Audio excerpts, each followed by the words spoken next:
बोलो जयकारा बोल मेरे श्री गुरु महाराज की जय। जिसने किया सतगुरु का संग, मोह माया सब छोड़ी, सतसंग सुना सेवा करी, सुरती शब्द से जोड़ी, वही चढ़ेगा एक दिन सचखंड की पौड़ी। आओ हम भी किरत करें इसी प्रकार थोड़ी थोड़ी।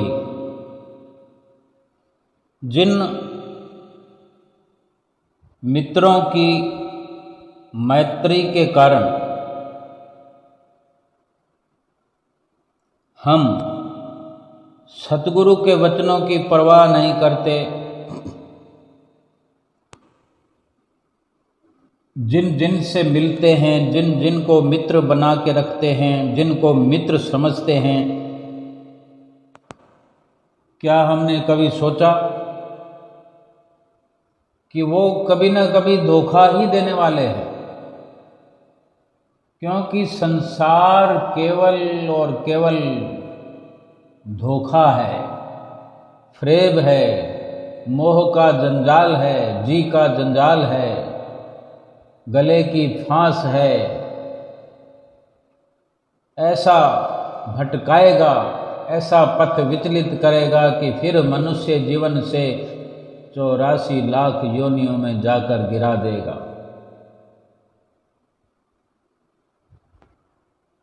सतगुरु के वचनों की हम कदर नहीं कर पाते, उनकी सलाह पर चल नहीं पाते। ऐसा स्वर्णिम अवसर हम अपने हाथों से यूं ही जाने दे रहे हैं।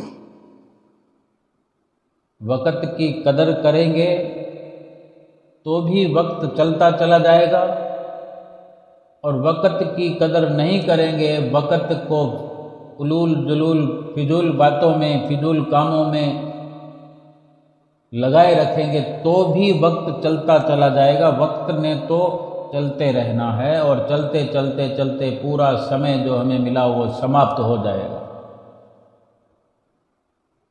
लेकिन हमें लाभ क्या हो?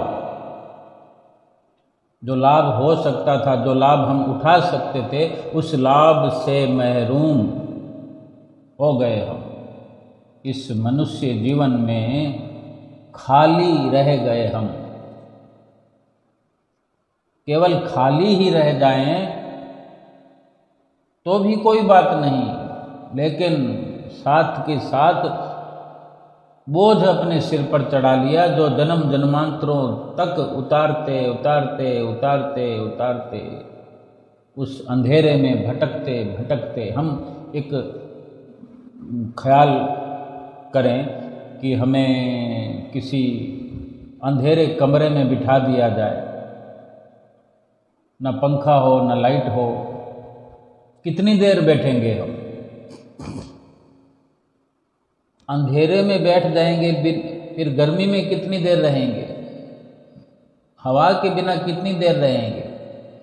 छोटे छोटे दरवाज़ों के या किसी रोशनदान के झरोखे से थोड़ी सी हवा से कैसे हमारा गुजारा होगा? कितनी देर होगा?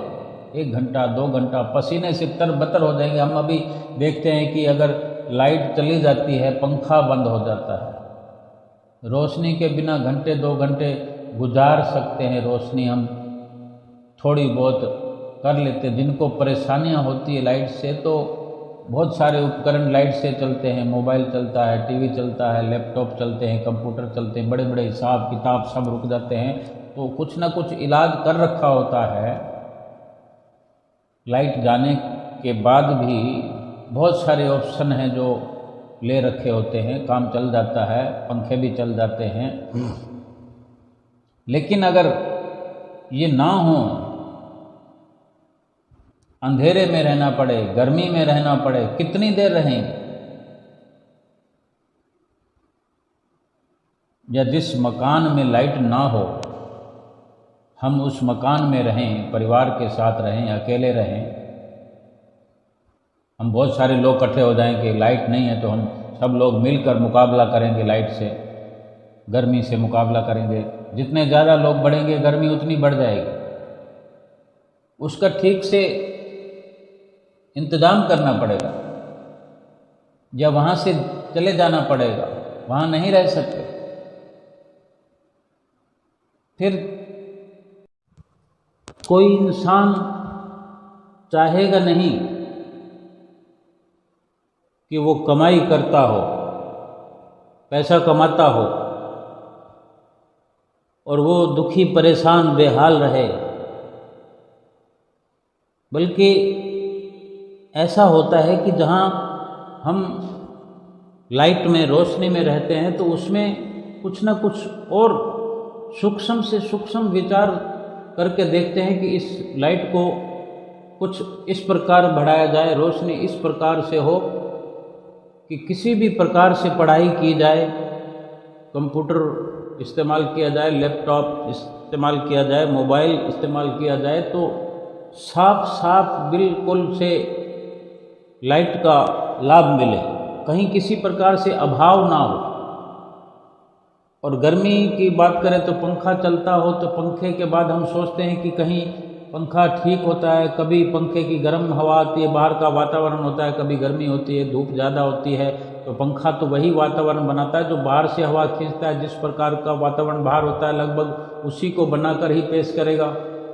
बाहर गर्मी होगी, बहुत धूप होगी तो ठंडी हवा पंखा कहाँ से फेंकेगा।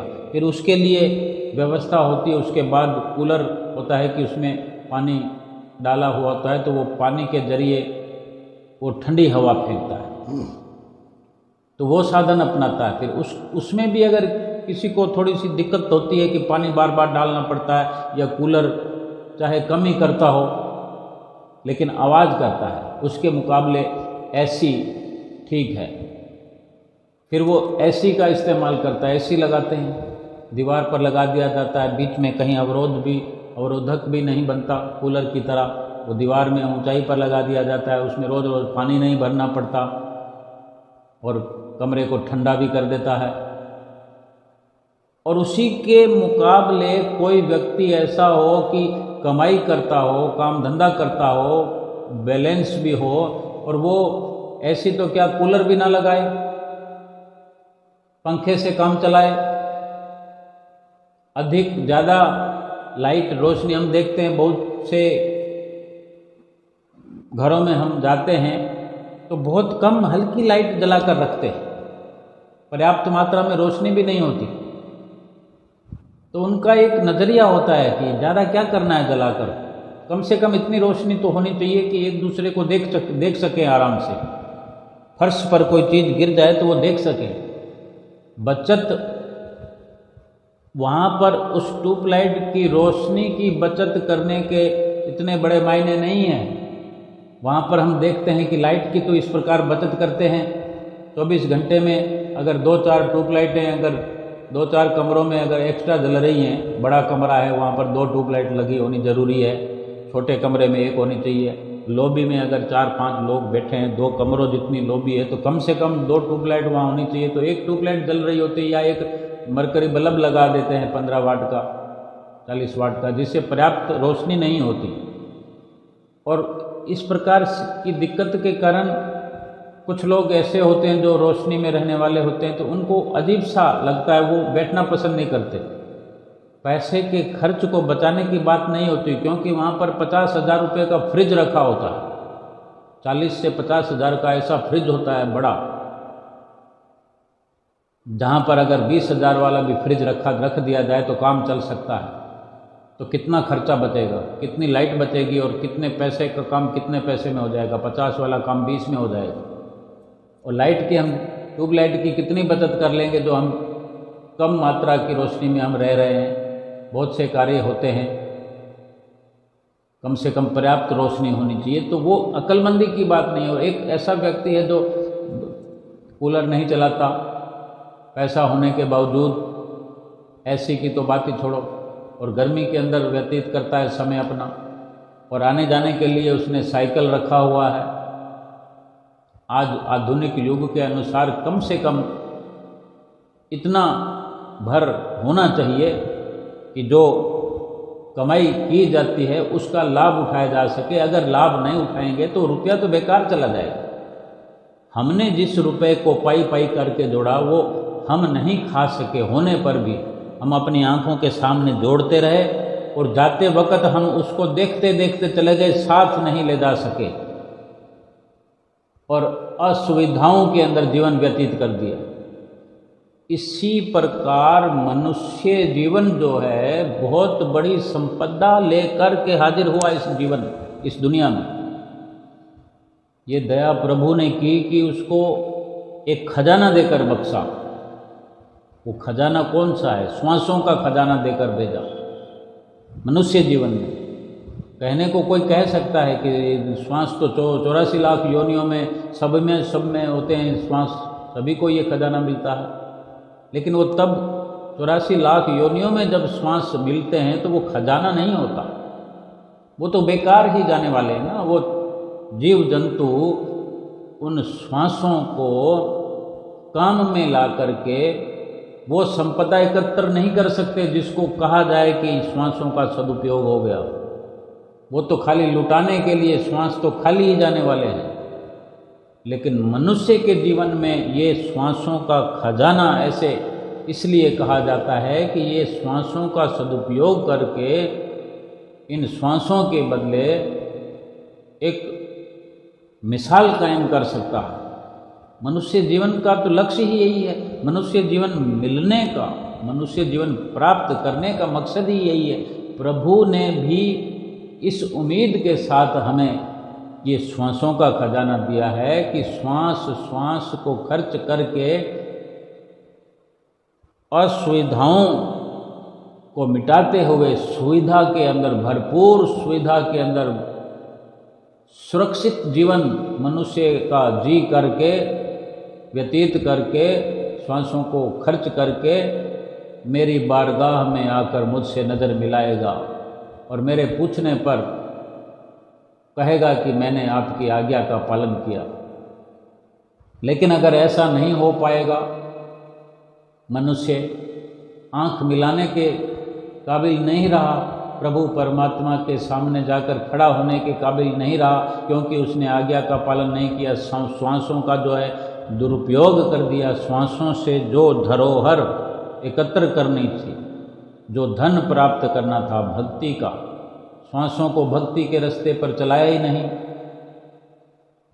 जीवन में असुविधाओं में रहा और मरणोपरांत तो इतनी बड़ी असुविधा हो जाएगी। यानी जीवन भर अंधेरे में रहा, फिर मरने के पश्चात घोर अंधकार में डूब जाएगा। जैसे कि उसका सूरज ऐसे डूबेगा कि फिर कभी उदय ही नहीं होगा। श्वास तो फिर उसको मिलते रहेंगे, लेकिन जो मनुष्य जीवन के अंदर श्वास मिले हैं उसकी हम क्वालिटी को समझें, उसकी हम कदर को समझें कि ये श्वास कितनी कदर के हैं। एक बच्चे को अगर 2-2 हज़ार के नोटों की गड्डी दे दो, वो तो हाथों से जितनी उसकी क्षमता है उसको फाड़ फूड़ कर इधर मुंह में डालेगा, इधर कहीं उसको लुढ़काएगा, इधर गिराएगा। 2-4-5 बिस्कुट या 2-4 टॉफ़ी या कुछ कोई लॉलीपॉप, कुछ बर्फ़ी का टुकड़ा देकर उससे वो गड्डी लेकर भी कोई जा सकता है, या छोटा मोटा 5-10 रुपये का खिलौना देकर उस बच्चे को 150 का खिलौना देकर 200 का खिलौना, 500 का खिलौना देना पड़ जाए, जिससे वो आकर्षित हो जाए, मोहित हो जाए वो बच्चा। और वो 2000 की गड्डी लेकर, 2000 की गड्डी मतलब 2 लाख रुपए, 100-200 रुपये के खिलौने के अंदर वो तो नहीं समझता बच्चा कि ये 2000 की गड्डी जो है किस कदर की चीज़ है। लेकिन जो समझता है वो तो लेकर चला गया और वो उसका फायदा उठाएगा। 84 लाख योनियों में जो श्वास खर्च हुए, समझो ये 2-2 हज़ार के नोट समझ लो एक एक श्वास को। कितनी गड्डियां देकर प्रभु ने भेजा हुआ है हर किसी को। 84 लाख योनियों में भी लगभग एक उम्र होती है, लगभग एक खजाना दिया जाता है, लेकिन उसमें उसको इतनी अकल नहीं कि उन श्वासों की, उन 2000 के नोटों की कदर कर सके। लेकिन मनुष्य जीवन के अंदर तो बहुत से ऐसे आयाम हैं समझने के, ऐसे अवसर हैं, और मनुष्य के जीवन में तो ऐसा अवसर आया ही है, आएगा ही। मनुष्य जीवन यूं ही नहीं मिला। जैसे अक्सर हमारे कई भाई कहा करते, मेरी तो किस्मत खराब है, मेरा तो जीवन खराब हो गया। तो किसने किया? किस्मत तो हमने बनानी होती। जो हम कहते हैं किस्मत खराब ही हुई है, मेरे साथ ऐसा हो गया, तो हम किस्मत बना के आए थे और अब फिर बनाने का अवसर मिला है। तब किस्मत बनाई थी तो हमें समझ नहीं थी, अकल नहीं थी, जो हम आज ये रोना रो रहे हैं। लेकिन इस मनुष्य जीवन में हम ऐसी किस्मत बना सकते हैं कि यहाँ भी ऐसा ना कहना पड़े और आगे भी उस प्रभु परमेश्वर के सामने खुली आंखें लेकर, आंखों में आंखें डाल करके कह सकें और सतगुरु परमेश्वर भगवान फक्र करें हम पर कि वास्तव में हम उनकी उम्मीदों पर खरे उतरे। तो बताओ, क्या 84 लाख योनियों में धकेला जाएगा हमारी जीवात्मा को? मनुष्य जीवन के लिए जो इंसान यहाँ दुनिया में एसी का इंतज़ाम करते हैं, पंखे का इंतज़ाम करते हैं, कूलर का इंतज़ाम करते हैं, अच्छी अच्छी लाइटिंग का इंतज़ाम करते हैं, ये केवल ये मनुष्य जीवन में कुछ लम्हे, कुछ दिन, कुछ वक़्त, लेकिन पूरी लखता अगर होगी इंसान को, तो ये मनुष्य जीवन के साथ साथ आध्यात्मिक जीवन के बारे में जब तक नहीं विचार करेगा कि जो अच्छी अच्छी लाइटिंग वाली सोच है ये खुली आंखों के बारे में है, लेकिन हमारे अंदर कितना भरपूर अंधेरा भरा हुआ है, वहाँ के लिए लाइटिंग का इंतज़ाम करना पड़ेगा। अच्छी से अच्छी लाइटिंग का वहाँ लाभ होगा। वहाँ पर कितनी गर्मी है वो हमारी जीवात्मा इस मनुष्य जीवन में होने पर भी अंधेरे में ठोकरें खा रही है। गर्मी के अंदर बदहवास हालत में वक़्त गुजार रही है। ये जीवन चाहे जितने समय का हो, लेकिन हम खुद विचार कर सकते हैं कि हम कितनी देर अंधेरे में और गर्मी में बैठ सकते हैं। 1 घंटा, 2 घंटा। हमें पता हो कि हमें ज़बरदस्ती अंधेरे में बिठाया गया है तो हम चिल्लाते हैं, कोई हमारी आवाज़ ना सुने तो बहुत दुखी होते हैं। अधिक दुख इसी बात का होता है कि हम ठंडक के, अनुकूल वातावरण के, भरपूर रोशनी के अधिकारी होते हुए प्रतिकूल वातावरण में, यानी हमारा हर प्रकार से दुरुपयोग हो रहा हो, हम पर जुल्म हो रहा हो, इस बात का दुख है कि सब कुछ होते हुए हमें वंचित रखा जाए। तो जीवात्मा का भी यही ख्याल है कि सब कुछ होते हुए वो वंचित है, वो हर प्रकार से सुख भोगने की अधिकारी है, क्योंकि वो परमात्मा का अंश है। अगर कोई प्रधानमंत्री का पुत्र हो, मुख्यमंत्री का पुत्र हो, बड़े से बड़े सेठ धनाढ़े, बड़े से बड़े ऑफिसर का पुत्र हो और असुविधाओं में रह रहा हो, जबरन उसे किसी ने दुखों में घेर रखा हो, किडनैप कर लिया हो, या गलती से, लापरवाही से कहीं पैर फिसला हो और किसी खड्डे में गिरा पड़ा हो, उसको अधिक दुख यही होगा कि सब कुछ होते हुए मेरे साथ ऐसा हुआ, ऐसा हो रहा है। मनुष्य जीवन का जो वास्तव में अधिकार है, वो अधिकार असल में जीवात्मा का है। हमको कहीं ना कहीं इस विचार से रूबरू होना पड़ेगा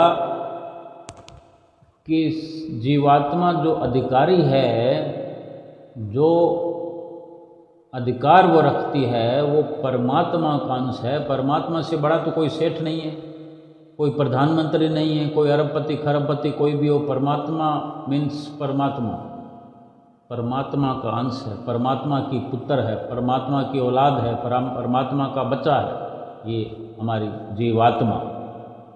हम जिसको चाहे किसी नाम से पुकारते हो, रामलाल, कृष्णलाल, गणपत, रमेश, सुरेश, लेकिन वो रमेश, सुरेश, कृष्ण, गोपाल ये सब नाम जो हैं वो शरीर के हैं।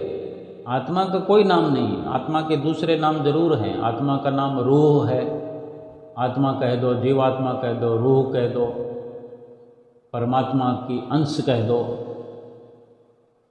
लेकिन है असल वस्तु वही।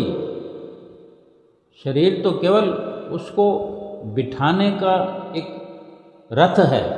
इस शरीर को रथ कह दो, शरीर को हथियार कह दो, शरीर को मकान कह दो। शरीर एक व्यवस्था है, वो सारा कुछ है जीवात्मा के लिए। अगर ये रथ है तो जीवात्मा का रथ है, ये मकान है तो जीवात्मा का मकान है। जीवात्मा इस शरीर रूपी मकान में है। ये सब जरिया है, लेकिन सार चीज़, सार वस्तु जो है वो जीवात्मा है और वो परम पिता परमेश्वर का अंश है और दुख उठा रही है इस मनुष्य जीवन में। 84 लाख योनियों में तो उठाया सो उठाया, उसका पैर फिसला था और धड़ाधड़ लुढ़कती चली गई 84 लाख योनियों के खड्डे में। और अब ये वो सब सुधार करने के लिए अवसर मिला हुआ है कि ये मनुष्य जीवन प्राप्त करो और ये सुधार करो और हमेशा हमेशा के लिए फिर इतनी ऊंचाई पर चले जाओ जहाँ जीवात्मा का स्थान है।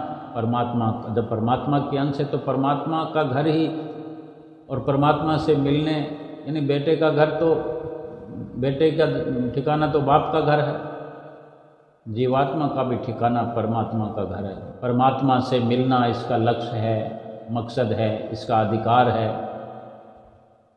तो फिर क्यों ये संभव नहीं हो पा रहा है? कितनी कितनी उम्र व्यतीत हो गई। कहीं ना कहीं अब तक ये संभव नहीं हो पा रहा है, तो कहीं ना कहीं आज मनुष्य जीवन में भी लापरवाहियाँ हो रही है इस जीव से। इस इंसान ये आज भी लापरवाहियाँ कर रहा है कि दोस्त तो बहुत बना रखे हैं, मित्र बना रखे हैं, कुटुंब बना रखे हैं, ये मेरा परिवार है, ये मेरा धन है, ये मेरे मिलने वाले हैं, ये मेरे दोस्त हैं, ये मेरे संगी हैं, ये मेरे साथी हैं, ये मेरी पत्नी है, ये मेरा बेटा है, होनहार है, बड़ा ऑफिसर है, ये बहुत सुंदर हैं, मैं बहुत सुंदर हूँ, मेरे दोस्त बहुत अच्छे हैं, एक आवाज़ में आ जाते हैं। ये सब के सब एक दिन धोखा देने वाले हैं, सब के सब। अगर नहीं यकीन आता हमें तो हम किसी ग्रंथ को उठाकर पढ़ सकते हैं, किसी शास्त्र को उठाकर अपना मार्ग प्रशस्त कर सकते हैं। और सही मायने में तो रास्ता दिखाने वाले वक़्त के संत महापुरुष हैं, उनकी उपलब्धि भी इस मनुष्य जीवन में मुमकिन है, संभव है। ये जन्म यूं ही नहीं मिला है कि मनुष्य जीवन मिल गया, भक्ति हो गई तो ठीक है, मौका मिल गया तो ठीक है, नहीं मिला तो नहीं सही। सबको मौका मिलता है, मिल रहा है, लेकिन सवाल यह है कि ये हमारे पास खजाना श्वासों का होते हुए भी हम उसका इस्तेमाल नहीं करेंगे, साइकिल पर ही चलते रहेंगे, फटफटी नहीं चलाएंगे, कार नहीं चलाएंगे, हवाई जहाज पर नहीं बैठेंगे, तो हमारी मर्जी है। लेकिन ये श्वासों का खजाना, ये श्वासों की जो संपदा है, ये तो हमारे हाथ से तो यूं ही चली जाएगी। हमने अगर खर्च नहीं किया तो, अगर सदुपयोग किया, राम नाम में लगाया, भजन सुमरन में लगाया, तब तो सही मायने में ये खर्च हुआ। और राम नाम में नहीं लगाया तो समझो हमने यूं ही छोड़ दिया, फिर खाली हाथ जाना पड़ेगा। और फिर राम नाम में न लगने के कारण, भजन सुमरन में न लगने के कारण जो मायावी परपंच हमारा ही बनाया हुआ, हमारे मन के ही जो चारों तरफ हमने अपने आप को कैद करने के लिए एक जाल बना लिया, मायावी जाल बना लिया, माया का जाल रचा गया, उसी में हम फंस कर रह गए। तो फिर उससे उन दुरुपयोग के कारण, उन्हीं श्वासों के दुरुपयोग के कारण हमने अपने ऊपर इतना बोझ चढ़ा लिया होगा कि 84 लाख योनियां भुगतते भुगतते भी वो बोझ उतर नहीं पाएगा। तो ऐसा कार्य क्यों करना? अभी क्यों नहीं समझते कि जो हम समझते ये मेरा मित्र है, ये मेरा वो है, ये मेरा वो है, ये मेरे घर के हैं, ये मेरे बाहर के हैं, ये मेरे मिलने वाले, ये मेरा साथ देने वाले हैं, रात को 2 बजे बुलाओ तो उठकर चले आते हैं। वो हमारे किसी न किसी मतलब परस्ती के साथ जुड़े हुए हैं। हम उनके काम आते हैं तभी वो हमारे काम आते हैं। जिस दिन हमारी तरफ से कार्रवाई रुक जाएगी, फिर हमारे आवाज़ लगाने तो क्या, घर से जाकर बुला कर लाएंगे तो भी नहीं आएंगे। जब हमारे पास सुविधाओं का अभाव हो जाएगा तो कब तक वो हमें सहायता करते रहेंगे, कब तक हमारी एक आवाज़ पर आते रहेंगे? कहीं ना कहीं साथ छोड़ जाएंगे। अगर बहुत ज़्यादा हमारे पास सुख सुविधाओं का दौर चलता रहा और वो हमारे काम आते रहे तो ये मतलब परस्ती के स्वार्थ के रिश्ते ही समझे जाएंगे। कहीं ना कहीं हमारा साथ तो छूटना ही है, कहीं ना कहीं ठोकर लगनी है, कहीं ना कहीं धोखा मिलना है, फिर हमें पश्चाताप होना है। लेकिन सतगुरु इस जीवन में जब मिल जाएंगे, जब हम खोज करेंगे, जब किसी अवसर का लाभ उठाएंगे, हमें समय समय पर इशारे होते रहें। कोई इंसान नहीं ऐसा जिसको भगवान की तरफ से ये इशारा ना हुआ हो, होता ना रहा हो, आगे भी होता रहेगा, अंतिम श्वास तक होता रहेगा। हम जिस वक़्त चाहें उस अवसर का लाभ उठाकर हम अपनी कार्रवाई बदल सकते हैं।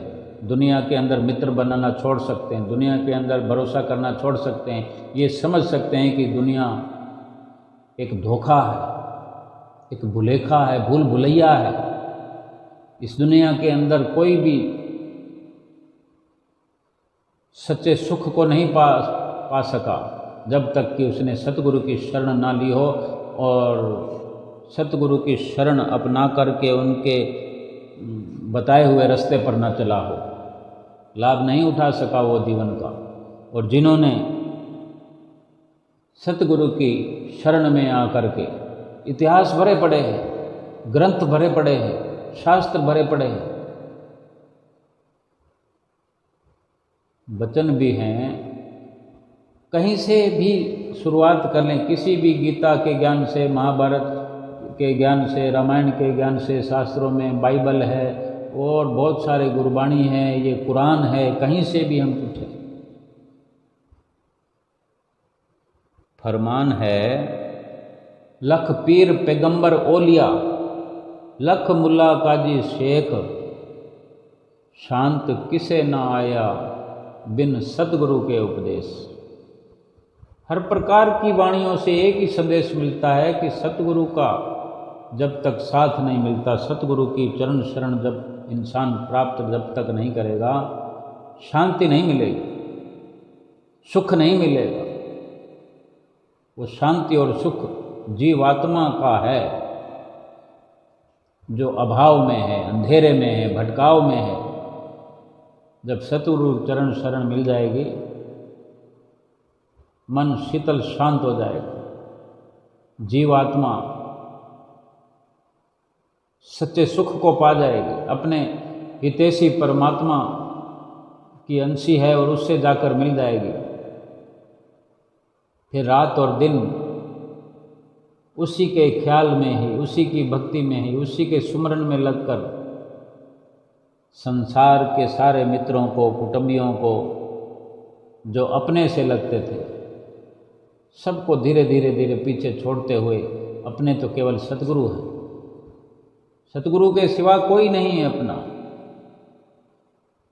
क्योंकि सतगुरु जो हैं धोखे से बचाते हैं, बचाने वाले सतगुरु हैं। उनके नज़दीक तो हम जाएंगे तभी हमें बचाएंगे, उनसे रिश्ता कायम करेंगे तभी हमारी मदद करेंगे। वो तो तैयार बैठे हुए हैं,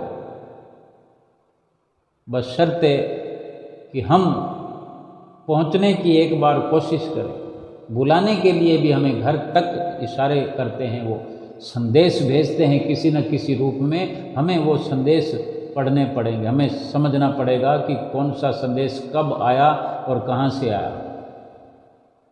इतने गलतान हम संसार में होकर के अपने मित्रों में, कुटुंबों में, दोस्तों में, परिवार में, माया में, मद में धुत रहते हैं, इतने मतवाले होकर रहते हैं। कोई संदेश सतगुरु का, कोई संदेश प्रभु का हमें हमारी आंखें खोलने में कामयाब नहीं हो रहा, क्योंकि हम इतने नशे में। कोई इंसान क्या इतने नशे में कहीं सफ़र करता हुआ जाएगा तो अपने मंजिल मकसूद पर पहुंचेगा? कोई अगर नशा करता है तो केवल अपने थोड़े से मस्ती के लिए या थोड़े से शरीर को मतवाला बनाने के लिए कर सकता है तो ठीक है, लेकिन उसको चलने फिरने की शुद्ध ही ना रहे, इतना बहक जाए कि बार बार गिरे, कोई उसको आकर के हाथ लगाए, खड़ा करे, उसको संभाले और फिर से गिर जाए, बार बार गिरेगा। अगर उसको कोई पकड़ता है, संभालता है, खड़ा करता है तो वो इशारा ही तो है, लेकिन वो इतना नशे में रहे, खड़ा भी ना हो पाए तो संभालने वाला कब तक संभालेगा, छोड़कर चला जाएगा। इतना मद में मनुष्य जीवन में ये जीव न रहे, किसी की तरफ से इस प्रकार संतुष्ट होकर न रहे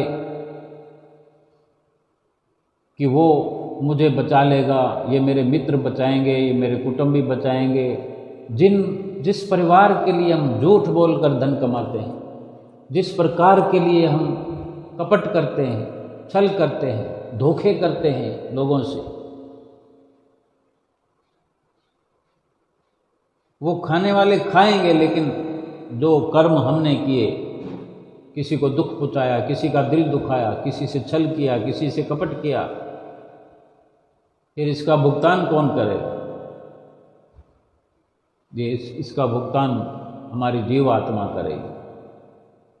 कितना दुख जीवात्मा उठाएगी, कितना दुख परमात्मा को भी होगा कि इतना सुंदर अवसर इसको मनुष्य जीवन का दिया, इतने सुंदर श्वास बख्शिश किए, इतनी बार संदेशे भेजे कि मुझसे आके मिल, लेकिन ये जीव जो इतना गलतान होकर, माया में लिप्त होकर, माया में फंस करके, जकड़ करके,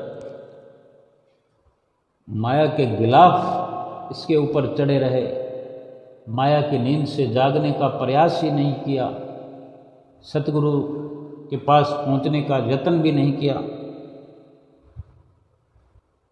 और फिर अंत में ये भरपूर समझ आ जाएगी कि संसार तो धोखा था, मैं धोखे में आ गया, फिर तो कुछ नहीं हो सकता ना।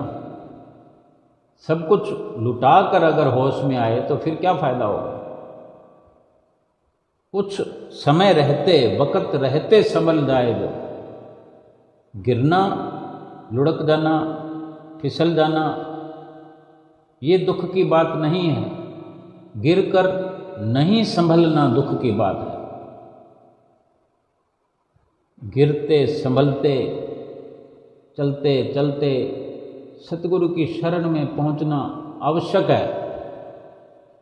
जब तक सतगुरु की शरण प्राप्त नहीं होगी तब तक ना ये जीवन महफूज है और ना परलोक सुधर सकता है। परलोक बिगड़ रहा है, बिगड़ता चला जाएगा, मनुष्य जीवन का लक्ष्य खारिज हो जाएगा, बिना लक्ष्य के ही चले जाएंगे। कोई कार्य लक्ष्य के बिना नहीं होता। छोटे से छोटे संसार के कार्य जो हैं लक्ष्य को लेकर ही शुरू होते हैं कि किस लिए ये शुरुआत है। हर कार्य लक्ष्य के साथ शुरू होता है। एक बच्चा पढ़ाई करता है तो उसका लक्ष्य होता है, कोई दुकान खुलती है तो उसका भी लक्ष्य होता है, कोई बिजनेस होता है उसका लक्ष्य होता है। अपने अपने प्रकार से उस लक्ष्य को लेकर चलते हैं और उसी के अनुरूप फिर मेहनत मुशक्क़त भी करते हैं तो अपने लक्ष्य को हासिल करते हैं। समाचारों में हम पढ़ते हैं, बड़े बड़े समाचार आते हैं कि फलानी कंपनी ने इस लक्ष्य को पूरा किया, इस साल के लक्ष्य को बढ़ाते हुए ये सफलता प्राप्त की। खिलाड़ी खेलते हैं, जो जीत हासिल करता है उसको ट्रॉफी मिलती है, इनाम मिलता है, गिफ्ट मिलता है और सर ऊंचा करके जाता है। सब लोग, पूरा देश देख रहा होता है। अंतर्राष्ट्रीय खिलाड़ियों को पूरे देश की नज़र होती है, बल्कि विदेशों की भी नज़र होती है।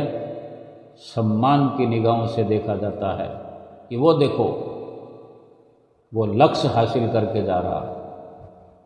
तो ये भी 84 लाख योनियों से बचने का लक्ष्य जिसने हासिल कर लिया इस जीवन में, यानी हमेशा हमेशा के लिए जीत गया। जो खिलाड़ी आज जीत जाता है वो कल हार भी सकता है। आज जिसने जीत का लक्ष्य हासिल किया वो कल फिर टूर्नामेंट होंगे, फिर वो खेल खेलेगा। दूसरी बार जरूरी नहीं कि वो जीत जाए, फिर हार भी सकता है, सर नीचा हो जाएगा। लेकिन ये मनुष्य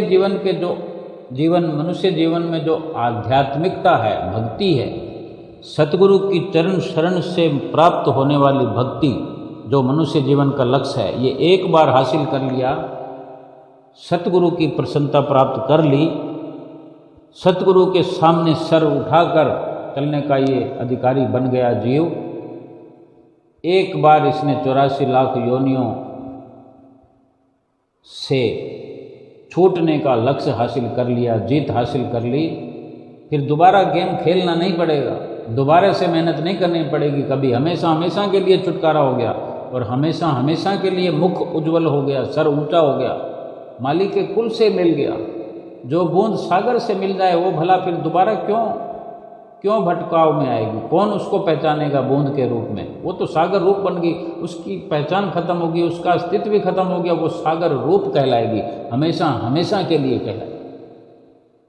ये जीव आत्मा भी एक बार लक्ष्य हासिल करके 84 लाख योनियों से छूट के, माया के शिकंजे से छूटकर एक बार सतगुरु की प्रसन्नता प्राप्त करके मालिक के कुल से परमात्मा के साथ मिल करके परमात्मा का रूप बन जाएगी, तो फिर ये अलग से जीवात्मा ना कहलाएगी, ना किसी रूप में फिर आएगी। पूरा किस्सा ही खत्म हो गया दुखों वाला, 84 वाला, बार बार जन्मने का, बार बार मरने का किस्सा ही खत्म। ये वो लक्ष्य है। इसीलिए महापुरुष बार बार फरमाते हैं, बार बार समझाते हैं, हमारे भले के लिए। वो इतने हितैषी हैं, हमारे इतने मददगार हैं। संसार हमें 100 धोखों में फंसाता है, हजार बार धोखा देता है। जब हमारा शरीर हमें धोखा दे जाएगा, जब हमारा मन हमें बार बार धोखा दे जाता है, बाकी किस पर विश्वास करेंगे? संसार में कोई नहीं ऐसा जो धोखा नहीं देगा, कोई भी नहीं ऐसा जो छलने के लिए तैयार न खड़ा हो। जितने भी रूप हमारे साथ में खड़े हैं, रहते हैं, कहीं ना कहीं यही सच्चाई है। फिर उनसे भागकर नहीं कहीं जा सकते, बस केवल समझना है कि धोखे से बचना है। हम रेलगाड़ी के अंदर सफ़र करते हैं, कितने लोग होते हैं, क्या उनके साथ हम व्यवहार नहीं करते? अपनी सीट से खड़े होकर गैलरी में से हम टॉयलेट की तरफ जाते हैं, वॉशरूम की तरफ जाते हैं, नीचे उतरकर प्लेटफॉर्म पर जाते हैं, फिर वापस आते हैं, तो आते जाते हुए आमने सामने यात्रियों का मुकाबला होता रहता है। तो केवल व्यवहार भर करना होता है, किसी से दोस्ती थोड़ी साधनी है, किसी से झगड़ा थोड़ी करना है, किसी से प्रेम प्रसंग थोड़ी चलाना है, मित्रता थोड़ी करनी है किसी से। क्या ज़रूरत है परखने की? ज़रूरत नहीं है। हमने अपने लक्ष्य पर ध्यान देना है कि हम रेलगाड़ी में क्यों बैठे हैं, सफ़र क्यों कर रहे हैं, कि हमें एक जगह से दूसरी जगह पहुंचना है, वहाँ पर वो अपना कार्य करके वापस आना, बस। फिर चाहे हम उस वक़्त को, समय को पास करने के लिए किसी से बात भी करना पड़ता है, किसी से मुस्कुराना भी पड़ता है, अच्छी अच्छी बातें भी करनी पड़ती है। सब कुछ सामंजस्य बनाकर रहना पड़ता है, लेकिन किसी से रिश्ता कायम करने की तो ज़रूरत नहीं है। भले जो मर्जी करें, अगर करेंगे एक दूसरे को हम फ़ोन नंबर दे देते हैं, एक दूसरे को पता ठिकाना दे देते हैं, लेकिन अगर अपना लक्ष्य भूल जाएं, हम जहां हम जा रहे हैं वो भूल जाएं, कहीं बीच अपने मंजिल से पहले ही किसी रेलवे स्टेशन पर किसी के साथ मित्रता हमने बना ली, वहाँ उतर जाएं, तो फिर तो नुकसान ही होगा। अपना लक्ष्य नहीं भूलेंगे तभी मंजिल पर पहुँचेंगे। वहाँ जो कार्य करने के लिए घर से चले थे, जो हमारा लक्ष्य था, वो लक्ष्य पूरा तभी होगा जो हम उस कार्य को करके आएंगे और अपने घर आकर चैन की सांस लेंगे। जीव आत्मा इस मनुष्य शरीर के अंदर इस सफ़र को कर रही है। मनुष्य शरीर के अंदर सवार होकर मनुष्य शरीर में रह कर के ये लक्ष्य है इसका कि ये अपने मालिक परमात्मा से मिल करके एक होकर के परलोक की ओर पहुँचेगी, जहाँ से किसी दिन भटकाव हुआ था, फिर 84 लाख योनियों में भटकने के कारण ये अवसर मिल गया। जैसे कोई सफ़र करते हुए भटक जाए, ट्रेन में चढ़े, फिर गंतव्य तक पहुंचने में कोई दिक्कत हो जाए तो वो लगातार प्रयास करता रहेगा। अगर गलत ट्रेन में चढ़ गए या कुछ मिस हो गया, फिर आगे से आगे मार्गदर्शन मिलता रहेगा कि इस ट्रेन पे चढ़ना है, फिर वहाँ पहुँचना है, फिर ऐसे करके हम अपनी मंजिल पर पहुँचेंगे। अगर भटक गए तो भटकते भटकते भटकते प्रयास होता रहता है लक्ष्य पर पहुँचने का। ये जीवात्मा भी जब से बिछड़ी है परमात्मा से, अपने मालिक के कुल से, तब से भटक रही है। गलती के कारण भटकाव हो गया, भटकते भटकते भटकते अब ये अवसर मिला है कि अब ये जो मनुष्य जीवन की सीढ़ी मिली है, मनुष्य जीवन का ये मनुष्य रूपी शरीर जो है, ये मकान मिला है जीवात्मा को। मकान तो और भी मिलते रहे हैं, लेकिन ये जो मकान मिला है, ये जो गाड़ी मिली है मनुष्य शरीर वाली, इस पर सवार होकर परमात्मा से फिर मिल सकता है, जो असली घर है, असली ठिकाना है जीवात्मा। सो वही सफ़र हम शुरू किए हुए हैं। एक हमारी गाड़ी अव्वल तो धीरे चल रही है, और एक ये भी बात है कि जिस पटरी पर चलना है उस पर चली है कि नहीं चली है, ये हमने खोजबीन करनी है, खोज शुरू करनी है कि ये जो पगडंडी हमने अपना रखी है, ये मेरा मित्र है, ये मेरा भाई है, मेरा बहन है, ये मेरे माता पिता हैं, हमारा ये है वो है, सबसे व्यवहार करें, लेकिन ये सफ़र समझें, ये सफ़र है।